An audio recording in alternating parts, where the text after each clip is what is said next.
현대인들에게 죄 이야기를 한다는 것은 대단히 어려운 점이 있습니다. 왜 듣기 싫은데 죄 이야기를 해야 되느냐 하는 이야기입니다.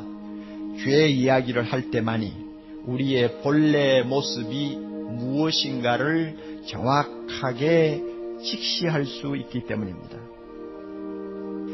성경이 말씀하는 죄는 단순히 잘못된 행동이나 생각만을 가리키는 것이 아닙니다. 나쁜 행동과 생각으로 몰고 가는 선천적인 우리의 본성, 다시 말하면 내적인 성질까지 다 포함해서 죄라고 말합니다. 인간이 하나님을 떠나서 하지 말라는 짓을 하기 시작할 때 제일 먼저 대두되는 것이 성적 타락이라는 것을 우리가 주목해야 합니다. 어느 시대를 막론하고 사회가 부패하고 더러워졌다 하면은 성타락이 가장 첨단을 걷는 것이 공통된 일입니다. 하나님이 사람에게 주신 성은 고귀한 목적을 가진 축복 가운데 하나입니다. 그러나 하나님을 떠난 인간은, 하나님을 알기를 싫어한 인간은 결혼이라는 틀 속에서 만족하기를 거부하는 것입니다. 그 결혼이라는 틀에 매여서 한평생을 보내기가 너무 아까운 것입니다. 너무 따분한 것입니다. 재미가 없는 것입니다. 그래서 하나님이 만들어 놓으신 이 자연의 질서, 법칙을 한번 벗어나서 금지된 쾌락을 맛보고 싶은 충동을 그들이 가슴속에 안고 있어요. 이게 인간입니다. 들어가다 보니까 그들이 빠진 곳이 어디 있느냐? 무책임한 동거생활. 결혼신고도 안 하고 결혼식도 안 하고 그저 마음에 맞으면 얼마 동안 사는 동거생활, 흔해 빠진 일이죠.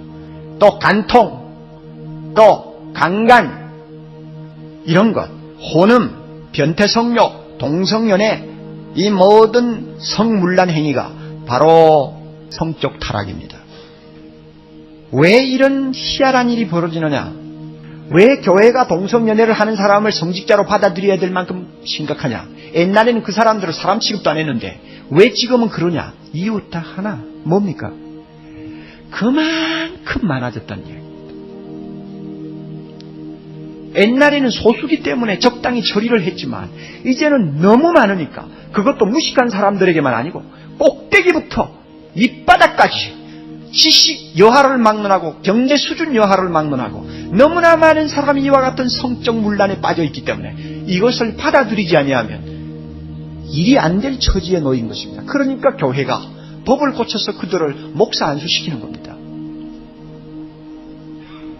여러분, 왜 동성연애가 죄입니까?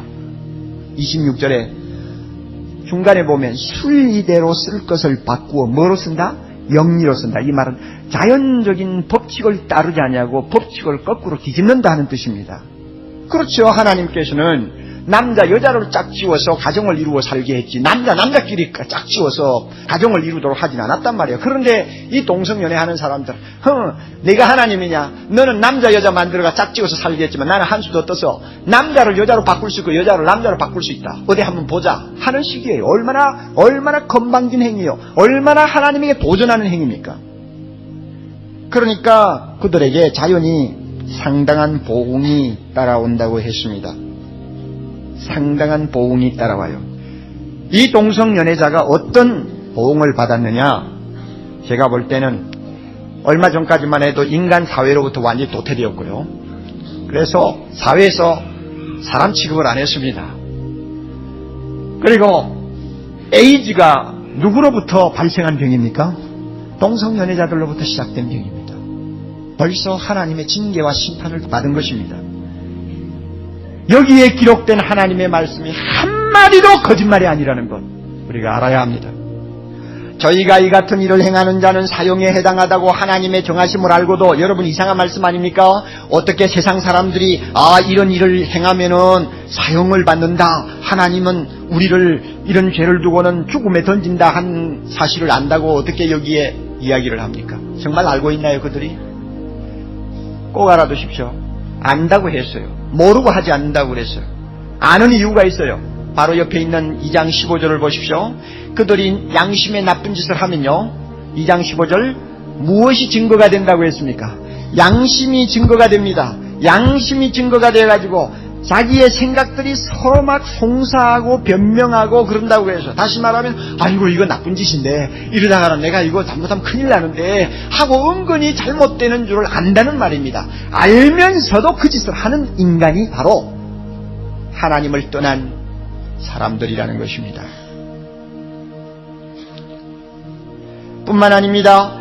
자기만 악한 일을 행할 뿐 아니고 그 일을 행하는 자들을 옳다고 하죠. 여러분, 이것도 굉장히 중요한 이야기입니다. 자기만 악을 행하면 끝나죠. 그런데 그렇지 않습니다. 악을 행하는 사람은 다른 사람을 끌어들입니다. 그리고 그들이 악을 행하는 것을 보고 즐깁니다. 박수갈채를 보냅니다. 그리고는 옳다고 강변을 합니다. 우리가 이렇게 해도 그렇게 오늘날 사회에서 괜찮아 하는 식으로 자기 합리화를 시킵니다. 아, 사회가 구조적으로 잘못되어 있는데, 아, 인간은 나약한데, 아이 천하가 다 그런데 뭘 나 혼자만 깨끗하게 살 것이냐. 아니 수단이 좀 나빴더라도 목적이 좋으면 되지 않느냐는 공리주의, 이와 같은 것들을 떠버리면서 자기들의 모든 행동이 옳은 것처럼 생각하고 변명합니다. 오늘날 이 사회가 그렇잖아요. 이 더러운 죄를 어디에 가서 처리할 수 있습니까? 적당히 한두 가지 개선을 해서 될 문제가 아니고 도무지 쓸모가 없이 되어버렸기 때문에 새 것으로 갈아치우지 아니하면 안 되는데, 새 것으로 갈아치우는 이 일을 누가 하겠습니까? 오직 한 분, 예수 그리스도밖에 없습니다. 믿습니까 여러분?